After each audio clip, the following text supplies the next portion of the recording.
friends, welcome back to my channel. Sass here. I'm here to do another 90-day fiance happily ever after. Listen, we're early. Don't get happy, okay? This is not going to be a norm, okay? Me being this early, honey. Few and far between, all right? I have so much to do today, and I need to sleep, and I have to work tonight, and child, I let the procrastination creep up on me. And now it's kicking me in the butt. But I am getting this video out to you all early, so you have all day, majority of the day and night to look at it. All right? Now, as y'all know, I am trying to be the first black female YouTuber to hit 200 million subscribers. Okay? Y'all already know that. So, in order for me to achieve that goal, what do you need to do?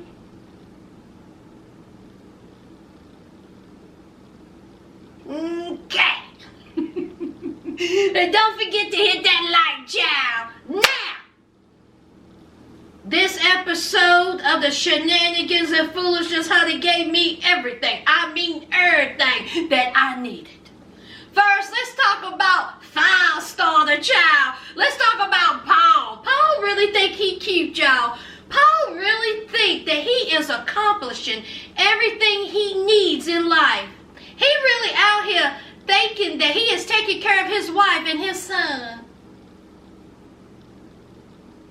Let's talk about it. So we know that they're in the hotel room that his parents is paid for, because Mama Paul said you're an idiot and you ain't stepping foot in my house. So they're in the hotel and they're talking about what they need to do to get out of the hotel. Did y'all see what that room looked like?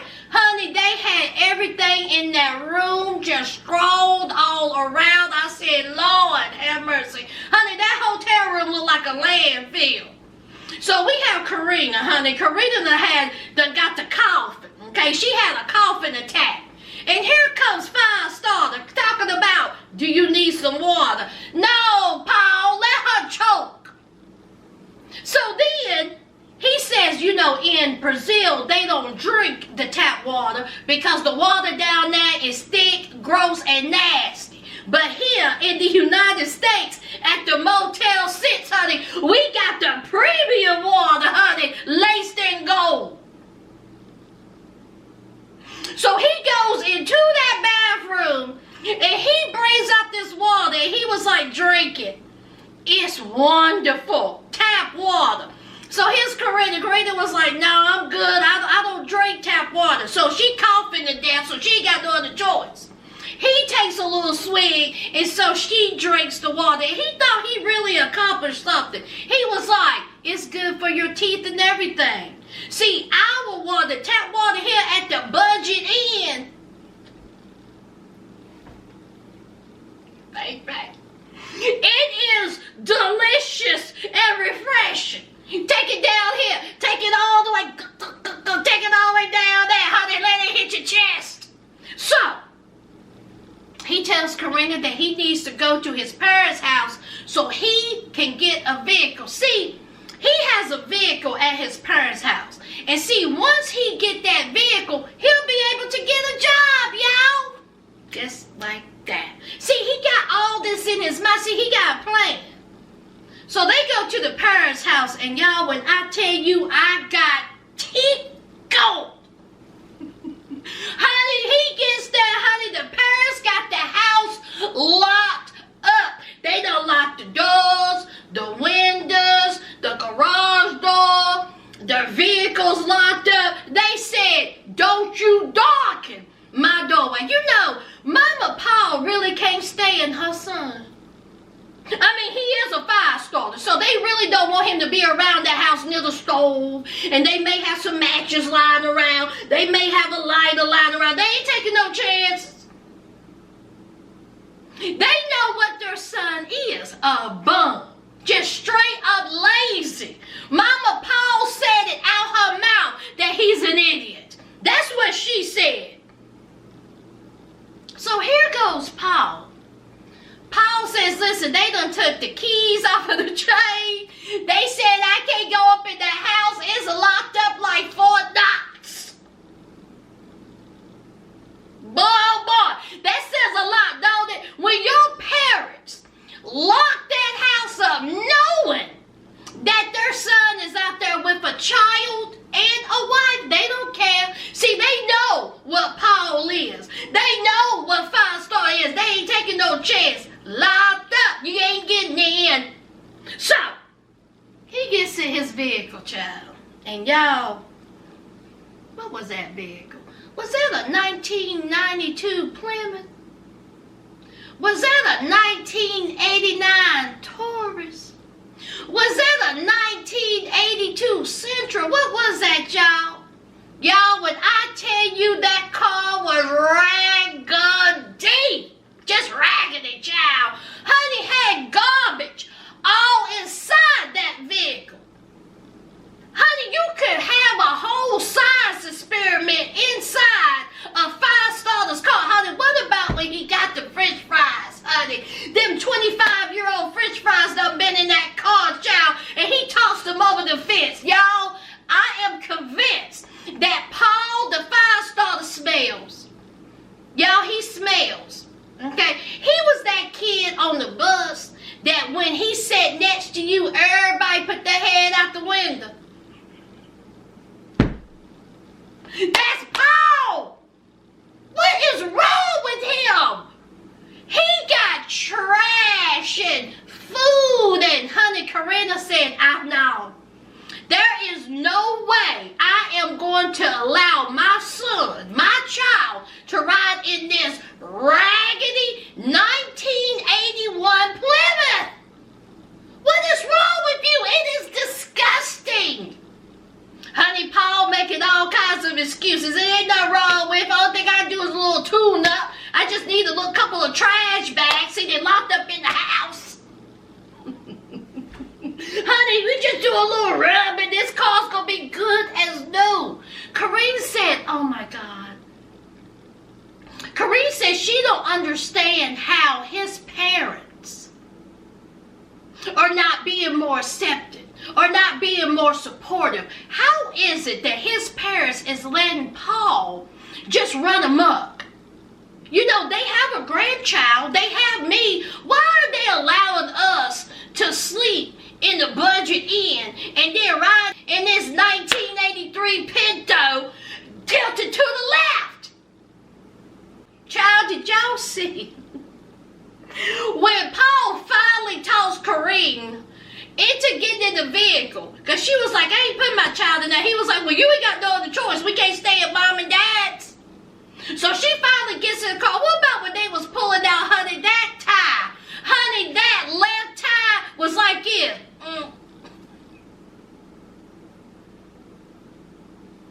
Honey, that left tie was tied. I said, good God Almighty.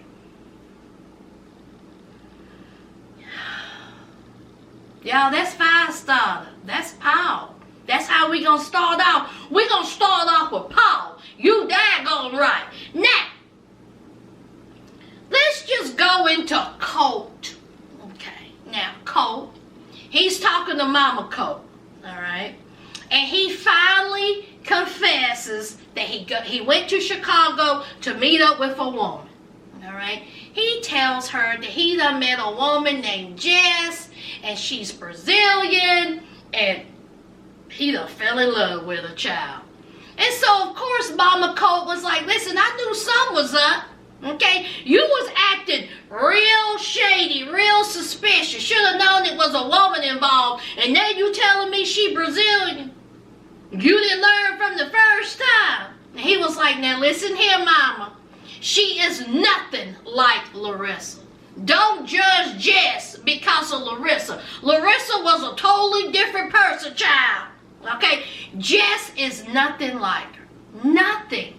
And so, of course, Mama Colt, she has her antennas up, honey.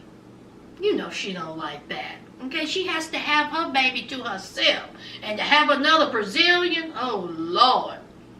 So he was like, don't worry about it, okay? You'll get to know her. I'm making, a great decision here. He also tells her that, hey, I went to Chicago to see her. I'm also going to Brazil to meet her family. Mama Colt was like, excuse me, you just met her. He was like, don't worry about it. Okay, I got this. So he FaceTimes with Jess, and he tells Jess that he told his mama all about her. And Jess was like, all right, it's about time. I told you I don't want to be hidden. I'm your woman. I'm your girlfriend. You should have told your mama a long time ago. And he was like, yeah. And I told her that, I was going to Brazil to meet your family and to go with you there. And Mama Colt said, I'm going too. Mama Colt invited herself on the trip, child.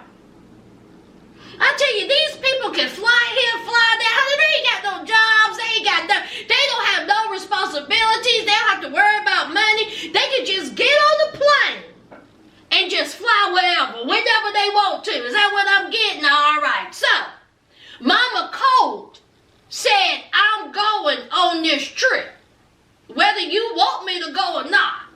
I'm going to see what this Jess is all about. See, I didn't meet Larissa's parents, but I'm about to see Jess's. Okay, so, of course, Jess was like, excuse me, your mama coming. This is how I'm going to be introduced to Mama Colt is on a trip. Oh, okay, well, I mean, hey, there ain't nothing I can do about it, so let's get it. So, a very strange thing happened. Y'all remember last week when I said that Jess come bringing up Vanessa, we gonna meet Vanessa? Well, isn't it funny? Ding, ding, ding, here comes Vanessa. Let's talk about Vanessa. So, Mama Colt is making steak and some scalloped potatoes. Now, I thought she was going to make homemade scalloped potatoes. Honey, she got them scalloped potatoes that was in the frozen food section. Did y'all see that little container? I said, now, Mama Colt, you done got all this steak and you done made them little frozen food scalloped potatoes. No, ma'am. No. So, Vanessa, she comes in, pretty girl. Pretty girl. A girl with some color. So, Colt says that, while they are in Brazil, Vanessa is going to take care of the 120 cats that they have. She a better person than me. Ugh. Changing that cat litter for all them cats. What that house smell like, y'all? What that house smell like? That's all I'm saying. That's all I'm saying. You got 25 cats up in there. Vanessa is a good woman. That's all I'm saying. So, Vanessa, she comes over for dinner.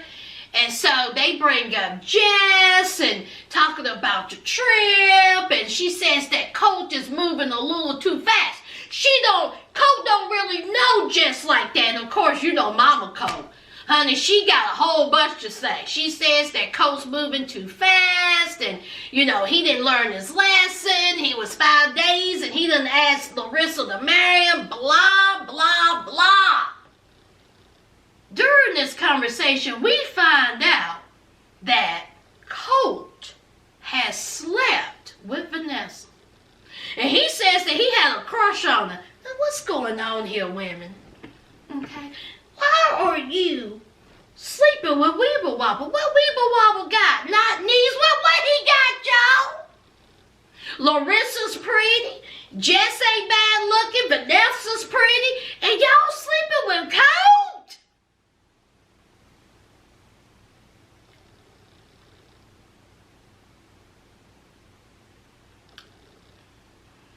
I need answers. Lord have mercy, but anyway. So we come to find out that Colt and Vanessa have slept together. Just one time, though. Just one time. Even though he done told Jess that he done quit talking to Vanessa. He done cut all ties with Vanessa. done slept with her. And we already know what Jess thinks about Vanessa. She already think that Vanessa and Colt is a little too close for comfort. Because, you know, he out there in that gym doing all them workouts. So, Mama Colt and Vanessa was just grilling him. And so they bring up money. And so Vanessa said, well, you know, it's all good and all. You ain't giving her no money, are you? And so here's Colt. Mama Colt said, well, you giving this heifer money? Come to find out that Colt has done paid for Jess's plane ticket to Brazil, and he's done given her $1,000, you know, for makeup, clothes, you know, shopping, whatever. He done gave her $1,000. How many of y'all out there think he done gave her more than $1,000? Raise your hand.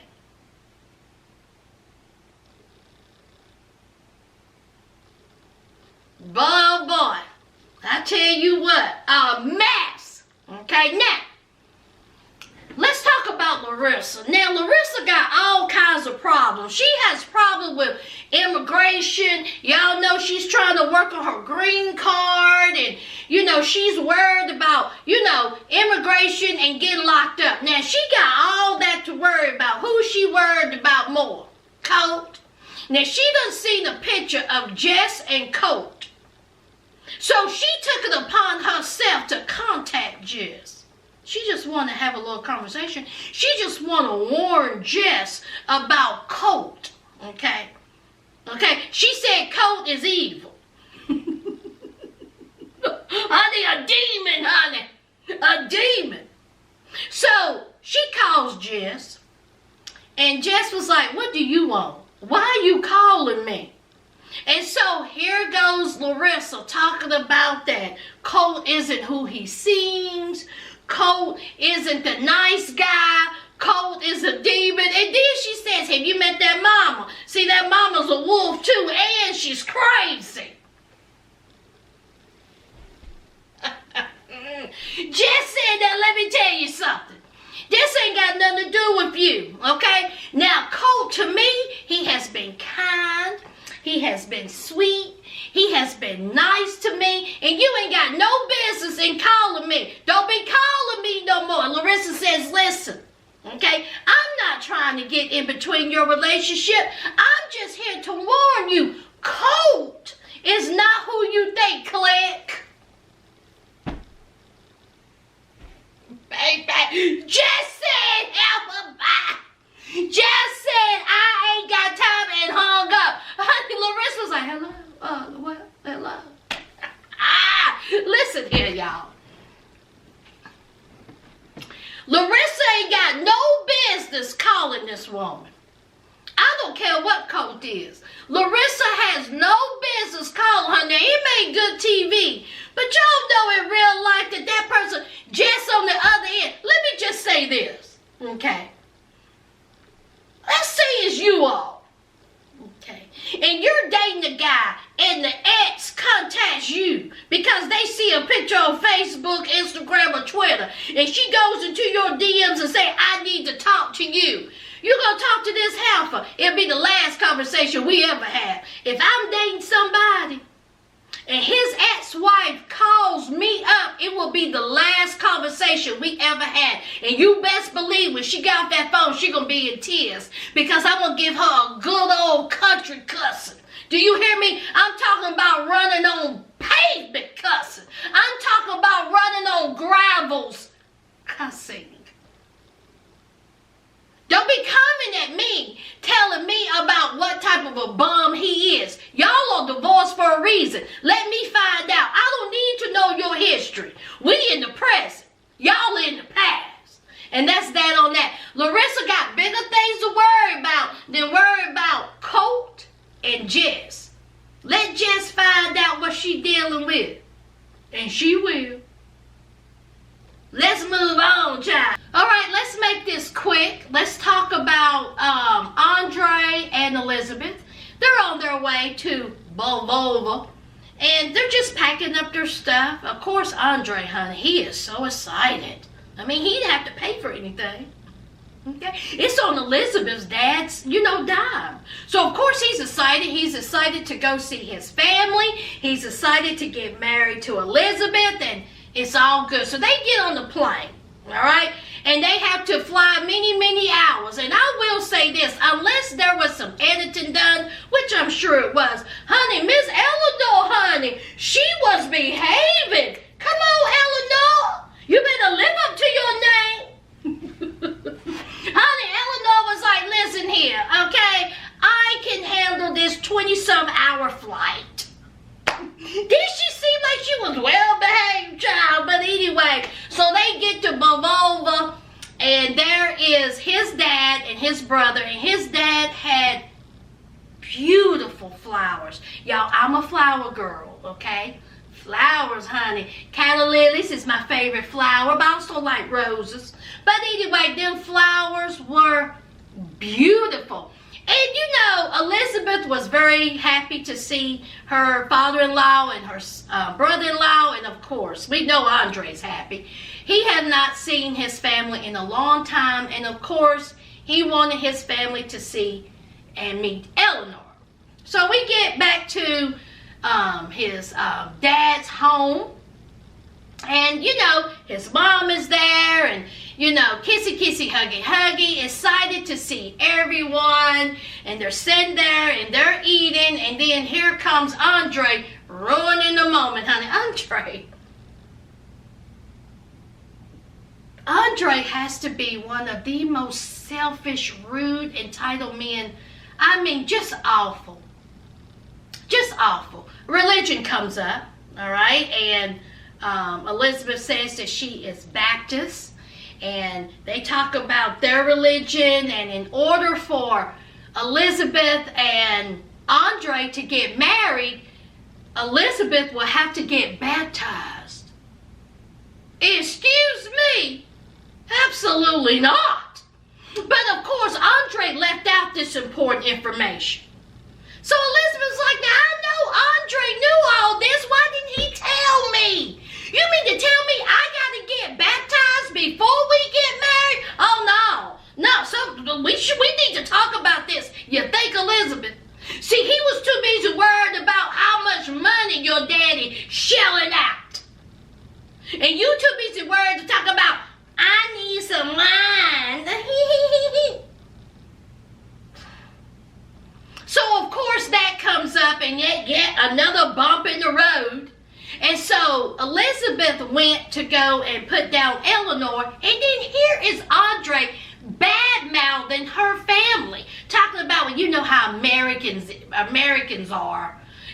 Just bad-mouthing them. And then Elizabeth is worried about her family getting along with his family. Excuse me, your dad has paid for this whole trip. If your dad want to go up there and cut a shine, let him. Let him. And then Andrei come talking about, I just hope he don't embarrass my family. I hope her family don't embarrass my family. And, running off at the mouth and being all American. Man, I tell you what, if I had some hot bacon grease, I would throw it all up in Andrei's face. I can't stand him, y'all. I tell you, y'all. I can't stand him. The banana has made an appearance, honey. I can't stand him. Let's move on. All right, this ain't gonna take long. Let's talk about Michael and Broadback. So we have Michael. He's getting ready for Angela to come to Nigeria once again, child. Honey, how many times have Angela been to Nigeria? 5 times? Lord have mercy. So he's getting ready for her to come. He's talking to his mommy, and then he goes and he meets his sister-in-law, and they're just discussing things. And of course the sister-in-law is bringing up the marriage and the children, and basically, okay, just like all these other cultures, okay, Nigerian men are up here, the women are down here. See, the women are very submissive in these other countries.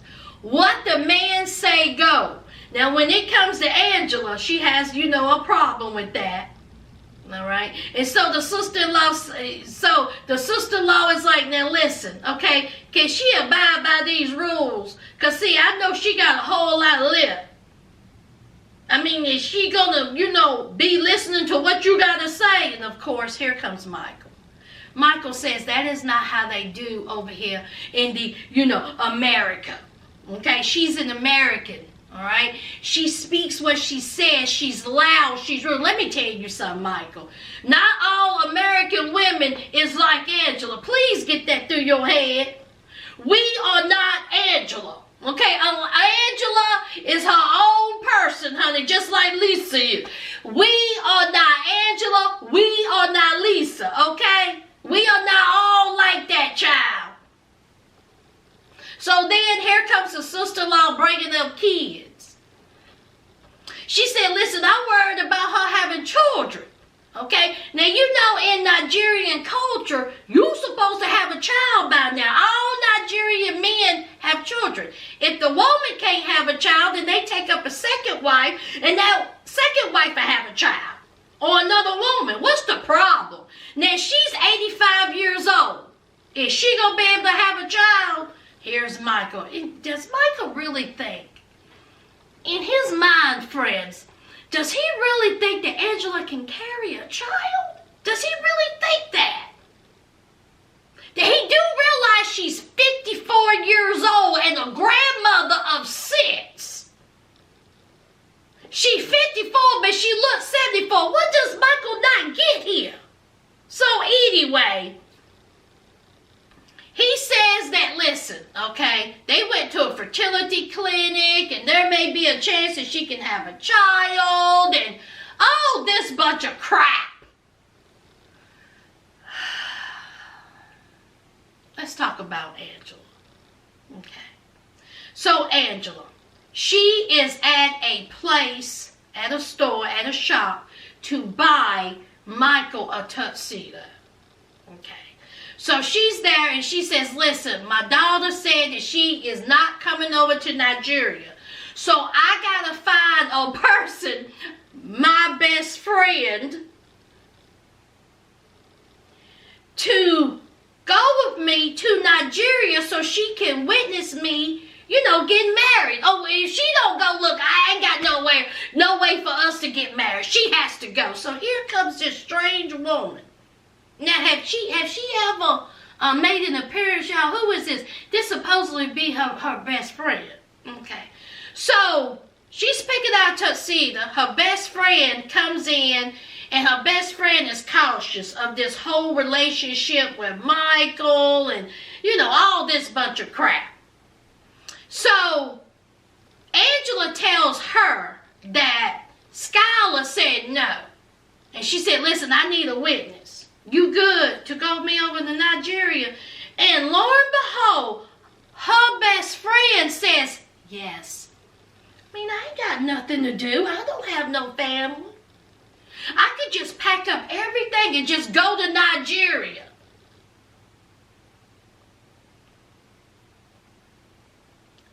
So her best friend says yes. And she says she's going to have a long, stern talk with Michael, because if Michael don't treat you right, I'm going to have a couple of things to say to him, by God. Shut up! We don't even know who you are. Now, all of a sudden, she got a best friend. I don't recall this woman. Do y'all recall this woman?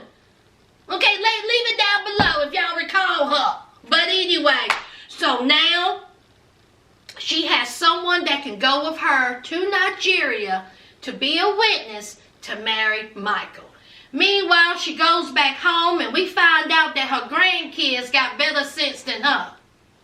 She puts on her wedding dress, and I will say, Angela looked lovely in her dress. She needs better bras, honey. What's going on with Angela's bras? You got laid bride. You got Torrid. And I know where you live, there's a belt somewhere. Get a bra, okay? So she looked lovely in her dress. And she had a crown for her young man that looked like something that... Honey, that crown looked like something from the Dollar Tree. But hey, that's her. Okay? And so she's telling her grandkids how she is going to marry Michael. And honey, one of the grandbabies said, now I know not.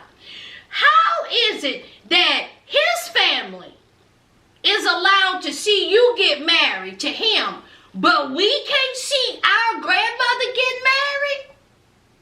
I mean, they didn't put it exactly like that, but they put it basically like, how is it that his family can see you get married, but we can't?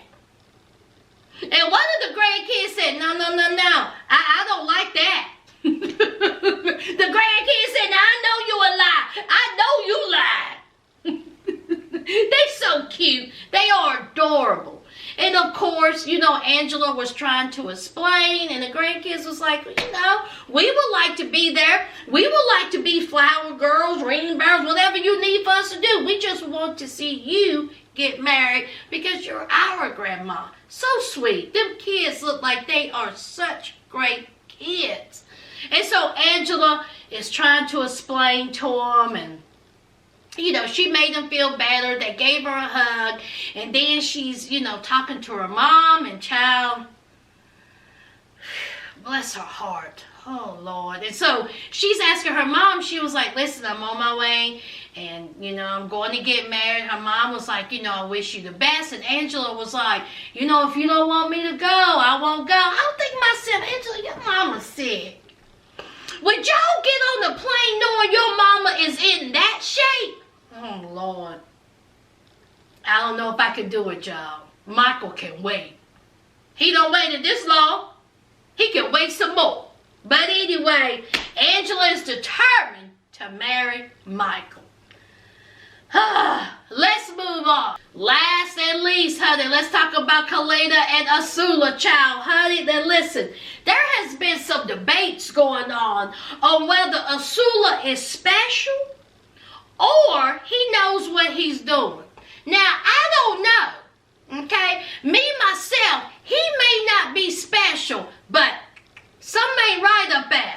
It's in his eyes. He ain't quite right. All right?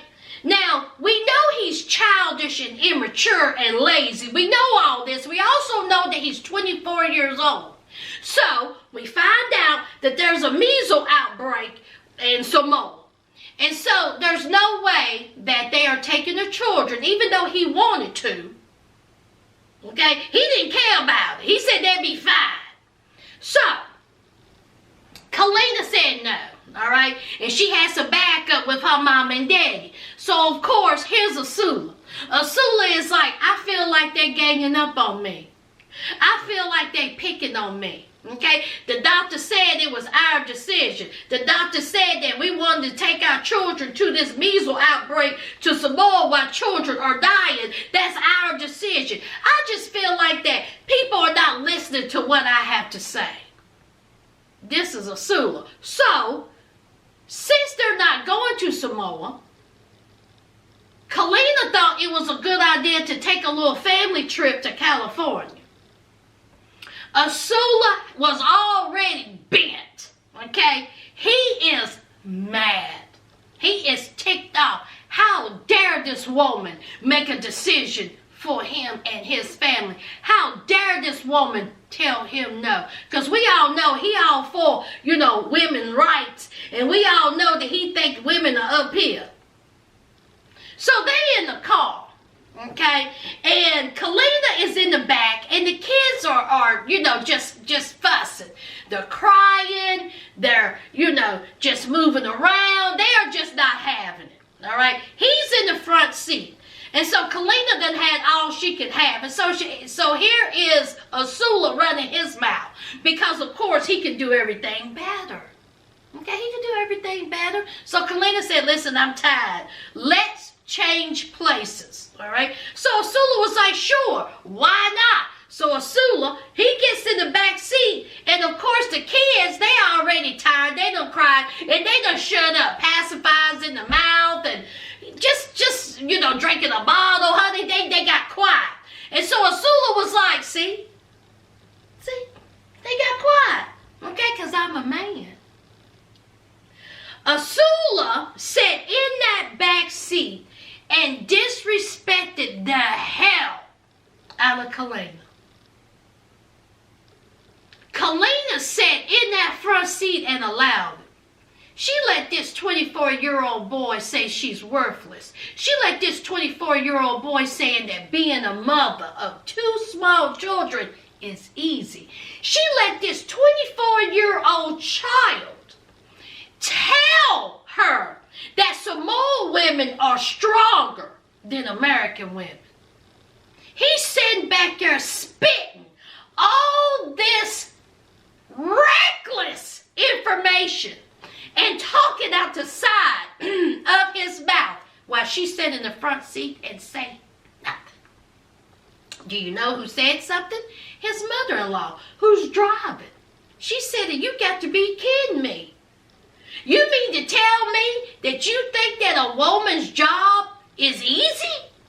Taking care of 2 small children is easy? And he says, yes. Yes. Of course it is. Okay? It's not as hard as my job as a man. See, I have a hard job. And I'm not appreciated. So he wasn't finished, being cocky and, feeling himself. So he got to cussing.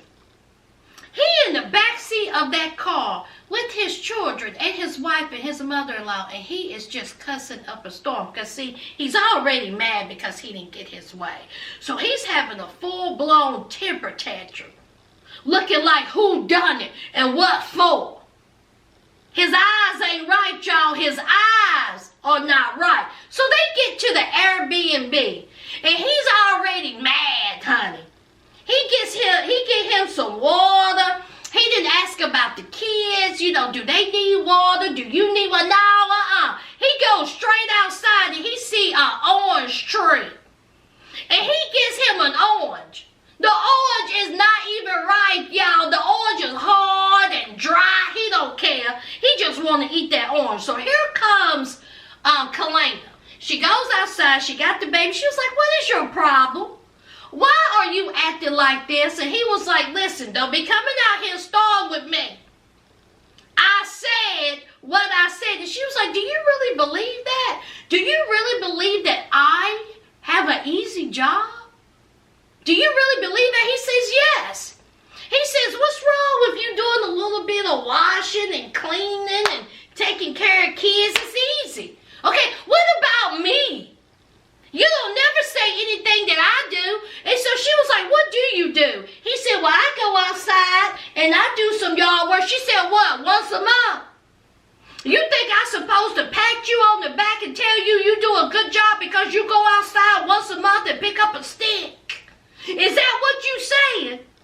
Okay, now, you work part-time. Okay, my work is hard. Okay, I do a lot. And I don't get appreciated. You out here eating this hard orange. What's wrong with you? So, of course, he, and her. And she says, you are so manipulative. You are a manipulator. And he says, with his 24-year-old self, quit using expensive words with me.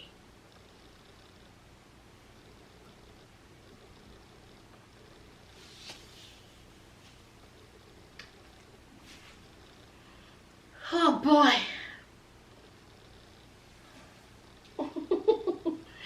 Y'all, he said quit using expensive words with me, you dummy. Now you know I'm 24-year-old, but you know that I'm only 12, and you know I don't really know these English big words. I can't really express my feelings, so don't be using those expensive words with me. You use dumb words like dum-dum, not, who that. That's what you use with me. Oh boy. I tell you what, between Paul, Asuelu, and Andrei, honey, this banana's gonna put in work, honey. Put it in.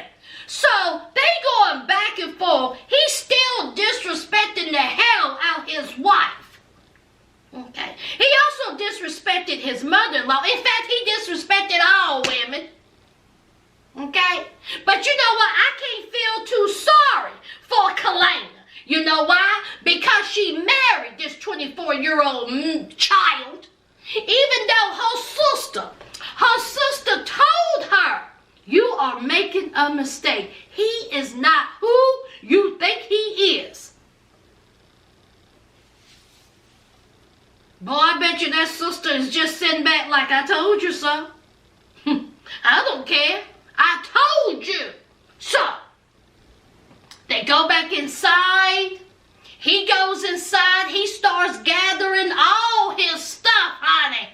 And he gets his luggage. And out the door he goes. Honey, his son is all confused. And he starts following his father down the street. And so Kalina was like, no, he's following you. He's trying to, he didn't care. Okay, Asuelu didn't care. Okay, because he's selfish.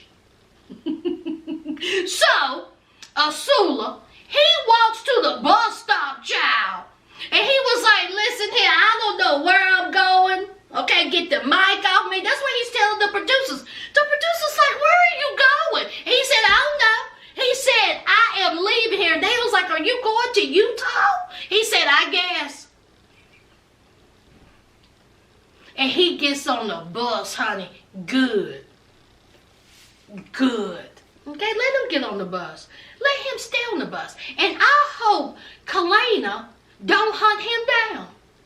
I hope she let him go. I hope the bus break down. I hope the bus run out of gas. I hope he run out of money. I hope he gets lost with his silly self. Just ridiculous. What is wrong with these men? Just out here, just talking recklessly.